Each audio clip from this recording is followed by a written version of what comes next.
This is a Shentech replacement battery for my Neato vacuum. This is the cheapest one I could find, so I'm not expecting it to have the longest longevity. I'm just trying to get another year or so out of this Neato vacuum. I paid $17.56 for this guy on Amazon, and it's basically a 2-pack of the battery units that go into your Neato vacuum.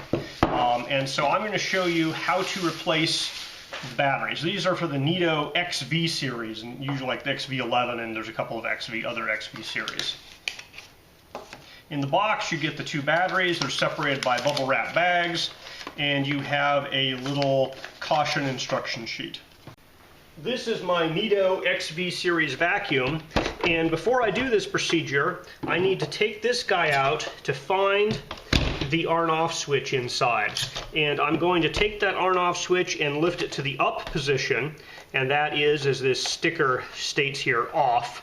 And so now the batteries are disconnected electrically from the rest of the circuitry in here. Then we're just going to need a Phillips head screwdriver, number 2 Phillips head screwdriver, to open these 2 battery compartments. So these green batteries are the OEM Neato batteries. They last about 4 years. Now I don't know if these guys will last that long, but if I get a year or 2 out of them, that'll be good enough for me.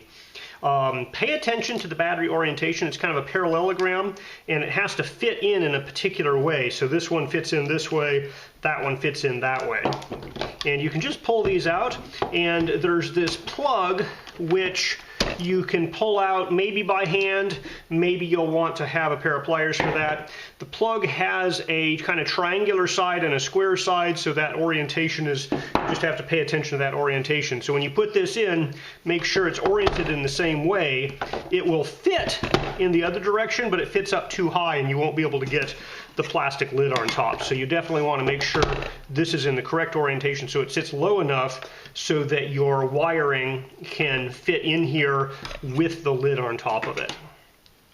Now I'm going to take out both of the original batteries before I plug these guys in, so I want to plug them both in with the new batteries. And then paying attention to the triangular point here,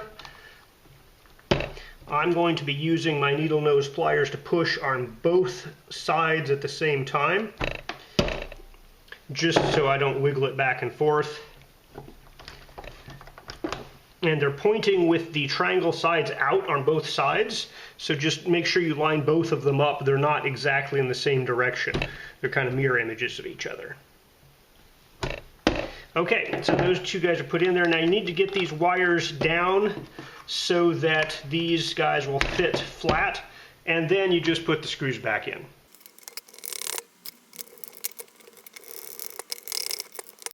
Now, once you get these screws in, just make sure they're all the way down. The screw head should definitely be within and below the level of the bottom plate here. Don't forget, you're going to have to turn the switch back on to get power in here. So you have to put the switch to the down position. And when you do that, it will turn on. Thank you for emptying my dirt bin, blah, blah, blah. Put the dirt bin back.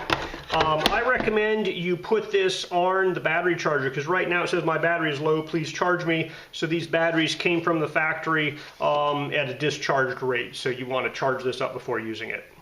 Alright, so that's how you change the batteries on a Neato XV vacuum. If you want to know the longevity of these Shentech batteries, if it's been a year since I posted the video, post a comment asking me about it and I'll let you know if it's still running or not.